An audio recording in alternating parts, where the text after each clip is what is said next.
Assalamualaikum warahmatullahi wabarakatuh. Kali ini saya mau membicarakan terkait dengan pertanian.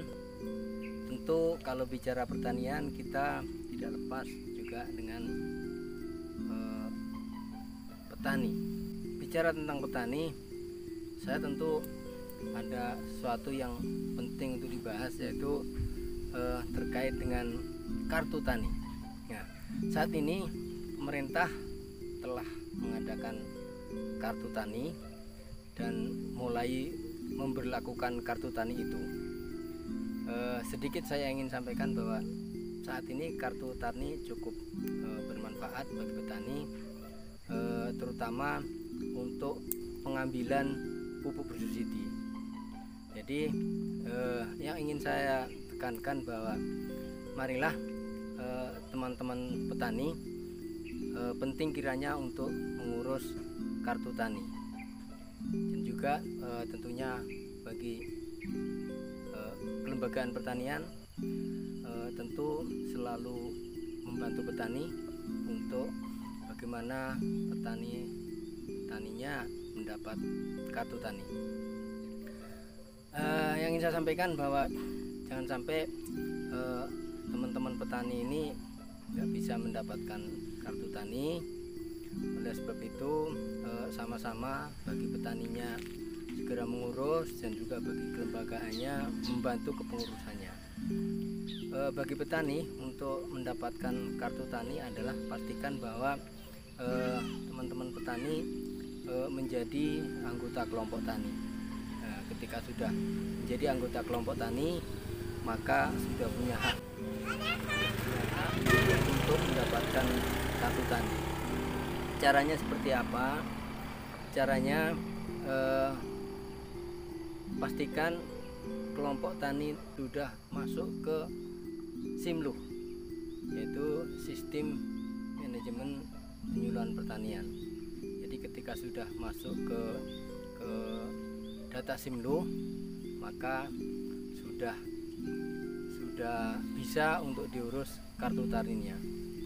Caranya pastikan kelompok tani yang sudah masuk ke data SIMLUH untuk membuat RDKK, rencana definitif kebutuhan kelompok, sehingga dengan persyaratan RDKK itu dan juga kelompok tani yang sudah masuk ke SIMLUH, maka nanti ada petugas entry ya, petugas entry yang akan mengentry data-data kelompok tani Bapak Ibu untuk dimasukkan ke pengajuan RDKK.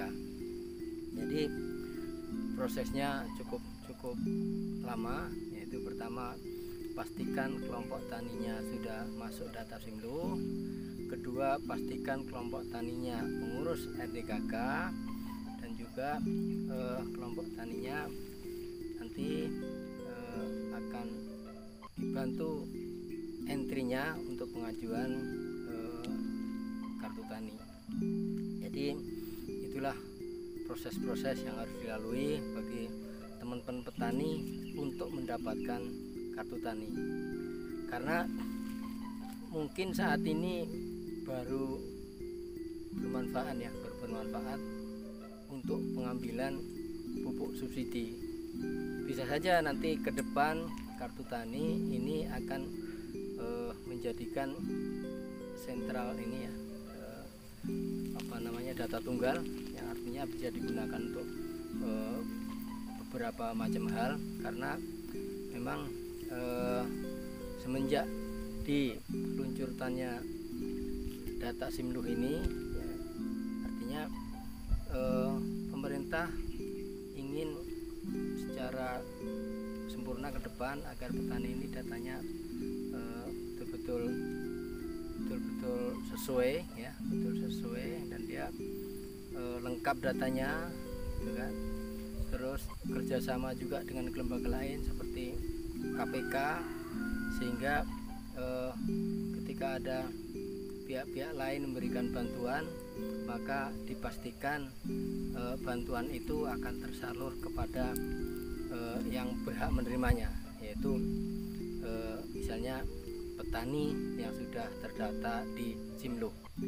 Itu artinya bahwa para petani yang sudah memegang kartu tani ini artinya petani yang betul-betul sudah masuk ke data Simluh, sehingga untuk mendapatkan bantuan, misalnya ada bantuan, maka Bapak Ibu sebagai petani yang sudah mendapatkan kartu tani tentu dia sudah punya hak untuk itu. Dan kerjasama ini antara pemerintah ya, dinas Kementerian Pertanian dalam hari ini, dan juga KPK ini sudah bekerja sama memastikan bahwa ke depan tidak akan ada bantuan ya dari dana sosial, dana pemerintah yang diberikan kepada petani, tapi petani itu belum masuk ke data Simluh. Inilah pentingnya saya mengajak ya untuk teman-teman petani agar segera mengurus kelompok taninya, agar kelompok taninya itu masuk ke data Simluh. Kemudian pastikan kelompok taninya mengurus RDKK sehingga bisa mendapatkan kartu tani yang dimaksud. Mungkin itu saja yang bisa saya sampaikan. Kurang lebihnya mohon maaf. Terima kasih. Assalamualaikum warahmatullahi wabarakatuh.